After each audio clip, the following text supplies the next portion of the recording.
कि मंदिर बांटा, मस्जिद बांटा, बांट दिया भगवान को।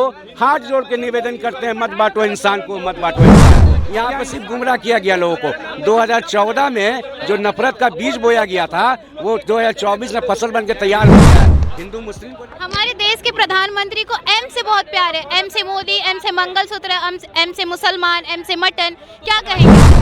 अभी मटन मुद्दा क्या मंगलसूत्र ये सब बेफजूल बात है। बीजेपी वो पार्टी है जिस बीजेपी को हिंदू सपोर्ट करता है। बीजेपी वोट लेने के लिए हिंदू मुस्लिम करता है। आपको पता है गुजरात में राजपूत को क्या बोला है, बहन बेटी पर दिया, शर्म की बात है। वो वोट लेने के लिए क्या है ना, बीजेपी की मानसिकता है। नमस्कार, मैं बीना और आपका स्वागत करती हूँ हमारे चैनल बिहान इंडिया में। पीएम मोदी के राजस्थान के बांसवाड़ा में दिए गए घूसपैठियों को संपत्ति बांटने वाले बयान पर बवाल मचा हुआ है। दरअसल कांग्रेस ने पीएम मोदी के इस बयान को हेट स्पीच बताते हुए खुलकर विरोध किया है। पीएम मोदी ने कहा है कि कांग्रेस जो है देशवासियों की संपत्ति को हड़पना चाहती है और मुसलमानों में बांटना चाहती है। तो अभी हम जनता के बीच ये जानने के लिए मौजूद है कि पीएम मोदी के इस बयान से वो कितना सहमत है, पीएम मोदी की इस हेट स्पीच से वो कितना सहमत है। तो आइए बात करते हैं और जानते हैं कि उनके मन में क्या राय है। क्या मोदी जी के इस बयान पर चुनाव आयोग कार्रवाई करेगी?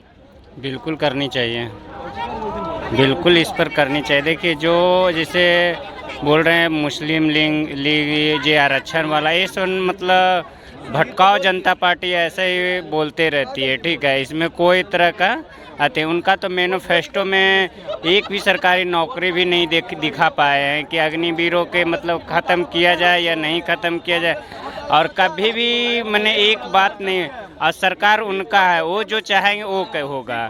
और कांग्रेस तो सरकार में है नहीं, तो सवाल किससे पूछा जाए? बीजेपी वालों से, प्रधानमंत्री से नहीं पूछेंगे। ऐसा तो नहीं कि मनमोहन जी से पूछें, अभी मनमोहन जी तो है नहीं प्रधानमंत्री, मोदी जी है प्रधानमंत्री, तो क्वेश्चन तो हम लोग मोदी जी से पूछेंगे। तो ये सारी चीज़ें वो अपना मनमौजी से जो मन होता है जो बोल देते हैं, कोई दिक्कत नहीं। मतलब इधर जो विपक्ष लोग बोल रहे हैं कि इस बार मोदी जी की सरकार जो है 200 में ही निपट जाएगी, क्या ये बात सच है? बिल्कुल बिल्कुल, उसमें कोई तरह के, देखिए सरकार वो बना भी लेंगे ना तो बैसाखी पे ही चलेगा सरकार, गारंटी इसका है। सर आप बताइए कि एक तरफ मोदी जी जो बोलते हैं 2047 तक भारत को विकसित करेंगे, तो यहाँ पे भारत को विकसित करने के लिए तो रोजगार चाहिए, बहुत सारे स्वास्थ्य को अपनाना चाहिए, तो मोदी जी उस पर बात नहीं करते। मोदी जी ये सब को बयानबाजी कर रहे हैं, इस पे आपके क्या कहना है? देखिए, बहुत दुर्भाग्य की बात है कि मेरे प्रधानमंत्री ऐसा भाषण दे के चले जाते हैं, बोलते हैं कि पढ़ लिख के भी पकौड़ा बेचना एक रोज़गार है। तो पढ़ लिख के जब माँ अपना कंगना बेच दे, बाप अपना ज़मीन बेच दे अपने बाल बच्चों को पढ़ाने के लिए, और उसके बाद पकौड़ा बेचने का ज्ञान हमारे देश के प्रधानमंत्री देते हैं, इससे दुर्भाग्य की बात क्या हो सकती है? जाहिल आदमी भी पकौड़ा छान सकता है मैडम, जाहिल आदमी भी पकौड़ा छान सकता है, पढ़ने के लिए कोई ज़रूरत नहीं है उसमें, ठीक है। लेकिन यहाँ दुर्भाग्य देखिए, हमारे प्रधानमंत्री देश के राजा, इनको हम लोग चुन के बनाए हैं, वो बोलते हैं कि पकौड़ा बेचिए। अब पकौड़ा कहाँ बेचेगा भाई? अब सब कोई पकौड़ा अगर बेचिएगा तो खाएगा कौन? अब पकौड़ा बेचेगा कहाँ? अब पकौड़ा बेचेगा कहाँ? यहाँ देखिए, एगो ठेला लगाने के लिए नगर निगम का परमिशन लेना पड़ता है, नगर निगम एगो ठेला नहीं लगने दे रहा है, ठीक है, ठीक है। तो ये जुमला देने का सरकार है और लोगों को घेरने का और लोगों को मतलब भागवित करने का काम किया है इन्होंने। सिर्फ झूठ बोला है, झूठ के सिवा कुछ नहीं इनको आता है। अगर सही माने बताया जाए तो मोदी जी को झूठ बोलने का किसी ने PhD करवा दिया है, ठीक है। उठते बैठते सोते पढ़ते खाली झूठ बोलते हैं मोदी जी, ठीक है। मोदी जी ने झूठ बोलने का उनका वर्ल्ड गिनीज बुक में नहीं, वर्ल्ड रिकॉर्ड में नाम उनका होना चाहिए झूठ बोलने के लिए, ठीक है। मोदी जी जो बार बार कांग्रेस पे आरोप लगा रहे कि उनके घोषणा पत्र में मुस्लिम लीग की छाप है, तो आप हमें बताइए कि क्या कांग्रेस के घोषणा पत्र में मुस्लिम लीग की छाप है? एक भी कोई पॉइंट बता दीजिए उस घोषणा पत्र बहुत सारे पेज का है। बिल्कुल नहीं है। आपने घोषणा पत्र में तो कहीं रोजगार का नाम ही नहीं लिया, कहीं देश के जवान के लिए काम ही नहीं किया, कहीं देश के किसानों के लिए नाम ही नहीं लिया, कहीं जिक्र नहीं किया। और दूसरे का घोषणा पत्र का आप जिक्र करते हैं तो 1947 के बाद 1947 से इस देश में हिंदू मुस्लिम सिख ईसाई सबको ही रह रहे हैं। कभी नहीं इस देश का प्रधानमंत्री एक सिख, इस देश का प्रधानमंत्री एक सिख और राष्ट्रपति एगो हिंदू, तब इस देश में हिंदू खतरे में नहीं था। आज हर जिले का मुख्यमंत्री हिंदू है, ठीक है। देश का प्रधानमंत्री हिंदू है, गृह मंत्री हिंदू है, हर जितने भी पुलिस डिपार्टमेंट में सब अधिकारी हिंदू है, तब बोलते हैं हिंदू खतरे में है। यहाँ पर सिर्फ गुमराह किया गया है, यहाँ पर सिर्फ गुमराह किया गया लोगों को। 2014 में जो नफरत का बीज बोया गया था वो 2024 में फसल बन के तैयार हो गया है। हिंदू मुस्लिम को नहीं देखना चाह रहा है, मुस्लिम हिंदू को देखना नहीं चाह रहा है। तो ये शिक्षा पे बात क्यों नहीं करते हैं भाई, रोजगार पे बात? आपका क्या कहना है कि मोदी जी धर्मवादी कर रहे हैं? क्या मोदी जी यहाँ पे धर्मवाद कर रहे हैं? बिल्कुल धर्म पर राजनीति हो रहा है। हम तो एक ही बात कहेंगे भैया कि मंदिर बांटा, मस्जिद बांटा, बांट दिया भगवान को, हाथ जोड़ के निवेदन करते हैं मत बांटो इंसान को, मत बांटो इंसान को। यहाँ इंसान को बांटा जा रहा है, यहाँ धर्म पर राजनीति हो रहा है। जब तक धर्म सब लोग नहीं निकलेंगे इस देश का विकास नहीं होगा।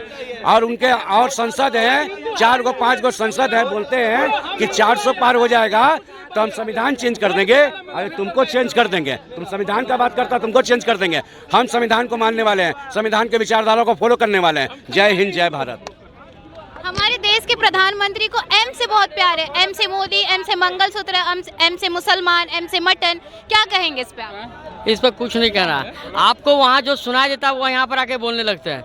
मेन जो क्या बात है उसको पकड़ा कीजिए।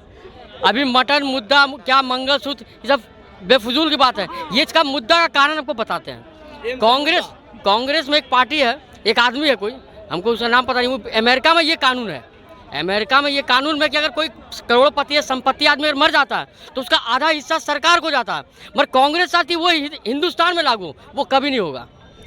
वो जो सुप्रिया सुरनेत है आज बोला भी है, ये थोड़ा सा मिस्टेक करके बोले गए हैं हमारे नेता, लेकिन ये ऐसा होगा नहीं। लेकिन तो मुद्दा पकड़ा जाएगा, मुद्दा तो पकड़ेगा। हिंट तो दे दिया, मकसद तो वही है, तो इसलिए उसको पकड़ के रखना बहुत जरूरी है, पकड़ के रखना जरूरी है।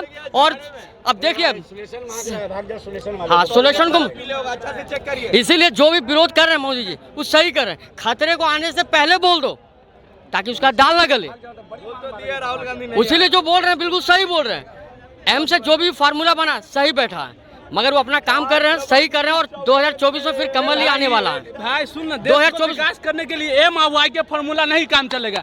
बीजेपी वो पार्टी है जिस बीजेपी को हिंदू सपोर्ट करता है। बीजेपी वोट लेने के लिए हिंदू मुस्लिम करता है। आपको पता है गुजरात में राजपूत को क्या बोला है, बहन बेटी पर दिया, शर्म की बात है। वो वोट लेने के लिए क्या है ना, बीजेपी की मानसिकता है, जहाँ राजपूत के वादी वहाँ पर यादव को गाली दो, जहाँ यादव के वादी वहाँ राजपूत को गाली दो। हमारे कभी कांग्रेस वाले के मुंह से आप सुने हैं किसी यादव और राजपूत को गाली देते हुए? मोदी जी बिहार में आए हैं, बिहार में मोदी जी को 39 सीट दिए हैं। गुजरात से बिलोंग करते 26 सीट मिला है, ठीक है। पता है 4 दिन में आए हैं कितना बड़ा। अब पटना से बिलोंग करते हुए कौन सा बड़ा यूनिवर्सिटी, कौन सा बड़ा हॉस्पिटल दे दिया है। जब हमारे बोलने का बात नहीं, मुद्दे की बात की। जब भारत के प्रधानमंत्री, तत्कालीन प्रधानमंत्री मनमोहन सिंह कहते हैं कि भारत के जितने भी संसाधन है उस पर मुसलमानों का हक है, तो ये पोलराइजेशन नहीं है। अभी कर्नाटक में भी हाल ही में घटना है, बेंगलोर में हनुमान चालीसा पढ़ते समय कुछ लोग जो है सो उसको पीट दिए। एक मिनट मारेंगे हम, मर्द वाली बात करते हैं। थोड़ा धैर्य। अमित शाह का बेटा मेरे साथ तलवार लेके चलेगा, किसको मारना बोलो, मार देंगे। थोड़ा सा बोलने दीजिएगा हमको, 1 मिनट। हम आपके बारे में नहीं बोले, सुनिए। कर्नाटक विधानसभा में, 1 मिनट, कर्नाटक विधानसभा में एगो बिल पारित हुआ है कि मंदिरों से टैक्स लिया जाएगा, ठीक है। और ये विधान परिषद में ये बिल जो है सो अपोज हो गया, गिर गया। अब चूंकि चुनाव के बाद फिर से ये लाया जाएगा, तो मैं आप लोग से पूछना चाहता हूँ क्या खाली सिर्फ टैक्स मंदिर देगा, मस्जिद और गुरुद्वारा सब बेकार है? मस्जिद के पैसा ना आएगा ऊपर से। एक और बात, भारत में सबसे ज्यादा जमीन केंद्र सरकार के पास, उसके बाद आपको हाँ उसके बाद आर्मी के पास, और तीसरा किसके बाद है? आपका मुस्लिम वक्फ बोर्ड के पास। तो आप लोग ये बताइए कि हाँ, एक मिनट, और उसका संविधान क्या है पता है? वो मुस्लिम वक्फ बोर्ड का संविधान क्या है? अगर वो कह देंगे ये राम मंदिर का जमीन उनका है, तो उनका काम नहीं है कि वो मैंने साबित करे कि जमीन है। ये हनुमान मंदिर का ये काम है कि वो जमीन साबित करे कि उनका है, और उसके लिए बाकायदा उन्होंने कोर्ट भी बनाया हुआ है जो उनका ही चलता है। तो आप लोग बताइए कहाँ कह रहे हैं कि हिंदू खतरे में नहीं? बताइए ये सब क्या है, ये सब डाटा क्या है, आप लोग बताइए। ठीक है, तो आप दूसरा सवाल मेरा ये है कि मोदी खून नहीं पानी है आपके शरीर में। हमको बोलते हैं खतरा में, हम काट देंगे यार। कौन बोलेगा हमको खतरा में? कोई खतरा में नहीं है देश में। आप अभी फिर उसके बाद राजस्थान में खतरा में बस। फिर राजस्थान में क्या हुआ? जो मोहम्मद साहब के बारे में बोला, जो कि वास्तव में निंदनीय था, ये नहीं, उसका गला काट दिया गया। लेकिन आप जितना भी देख लीजिए पार्टी, आप सेकुलर इस देश में तभी है जब आप हिंदू को गाली दे, ठीक है, यही मैंने सेकुलर शब्द का यहाँ पे यूज किया जाता है। मोदी जी सैफरॉन टेरर, क्या सैफरॉन टेरर बोलिए। देखिए ये सब जो है, थोड़ा बोलने दीजिए। ये अभी आपको बता रहे हैं, मोदी जी के पास कोई, सुनिए, मोदी जी के पास कोई विकास का अब चीजें नहीं रह गया है। सिर्फ वो बोले, जुमलाबाजी किए, नौकरी के बारे में बोले, आगे बढ़ाएंगे, अब वो हट गया है, लोग समझ चुके हैं। अब वो जो है अब हिंदू मुसलमान पर आ गए हैं। लास्ट उनका गेम है, लास्ट खेल है हिंदू मुसलमान। विकास का कोई माने नहीं। 5 किलो अनाज का क्या मेरा बच्चा पढ़ लेगा, इंजीनियर बनेगा, डॉक्टर बनेगा? 1 मिनट रुकिए, बनेगा? उसको देखिए, एक कहावत है कि जितने गरीब बनाइए उतना ही वोट लोग देगा, और उसको आगे बढ़ जाएगा, पढ़ लिख लेगा, वो वोट नहीं देगा। यही नीति यहाँ लगा हुआ है बस। 5 किलो से अभी ये जो थे नफरत फैलाने का काम कर रहे हैं, बहुत बड़े नफरती आदमी हैं, हम बताते हैं। ये भी कह रहे थे कि सबसे ज्यादा जमीन जो है दूसरे नंबर पे आर्मी के पास है, तो सबसे पहले ही जानकारी ले लें, आर्मी के पास नहीं, रेलवे के पास है। दूसरी सबसे बड़ी चीज ये वक्फ बोर्ड का बात की कि बहुत ज्यादा जमीन है वक्फ बोर्ड के पास, तीसरे नंबर पे। का मालिक खड़ा भाई, तीसरे नंबर पे वक्फ बोर्ड। सुनिए ना पहले, वक्फ बोर्ड का अध्यक्ष कौन है? वक्फ बोर्ड का अध्यक्ष कौन है? भाजपा नेता का दामाद है। इनको पता होना चाहिए, इनको पता होना चाहिए। मुरली मनोहर जोशी का दामाद है वक्फ बोर्ड का अध्यक्ष। तीसरी सबसे चीज ये क्या बोले, कन्हैया लाल जी की हत्या का बात किए। ये भी कन्हैया लाल जी का राजस्थान में जो लोग हत्या किए, दोनों मुसलमान, वो भाजपा के कार्यकर्ता थे। ये बात इनको ही पता है, हमको ही पता है, लेकिन मामले को इधर उधर घुमाना चाह रहे हैं। दूसरी चीज आपको ही पता है, अभी जो है एम से न मुस्लिम होता है, एम से न मंदिर होता है, एम से न कुछ और होता है। एम से अगर कोई सबसे बड़ा मुद्दा है तो वो है महंगाई। एम से अगर कोई मुद्दा है तो महिलाओं के साथ जो दुर्व्यवहार हो रहा है वो है। ठीक है, महिलाओं पे आप बात कर रहे हैं तो हम भी एक बात करते हैं महिलाओं पे। मोदी जी ने आरोप लगाया है कि कांग्रेस के घोषणा पत्र में ऐसा हुआ है कि कांग्रेस महिलाओं के मंगलसूत्रों को छीनना चाहती, मंगलसूत्रों को बांटना चाहती है। इस पे आपकी क्या प्रतिक्रिया? सुनिए, मंगलसूत्र शब्द का अगर नाम हमारे आदरणीय प्रचार मंत्री जी ले रहे हैं तो मंगलसूत्र को कलंकित करने का काम कर रहे हैं। आपको पता है कि हमारे प्रचार मंत्री जी खुद अपनी पत्नी को छोड़ चुके हैं, मंगलसूत्र के बारे में बात करेंगे। दूसरी चीज भाजपा के आने से पहले हम लोग सब लोग मिलके नहीं रहते थे ना जी। तो फिर अब अगर दोबारा आ जाए कांग्रेस तो मंगलसूत्र खतरे में आ जाएगा। दूसरी चीज सभी को पता होगा, मंदिर मस्जिद बने न बिगड़े, सोन चिड़ैया बनी रहे और देश की जनता भाड़ में जाए, भाजपाइयों की सत्ता बनी रहे। भाजपा वाले यही चाहते हैं और इनके अंधभक्त भी यही चाहते हैं, लेकिन इनके मंसूबे कभी कामयाब नहीं होंगे। घोषणा पत्र में मोदी जी ने ये आरोप लगाया है, तो आप ये बताइए कि क्या घोषणा पत्र में ऐसा कहीं बात किया गया है? कहीं भी, बिल्कुल कहीं भी ऐसा कोई बात नहीं है।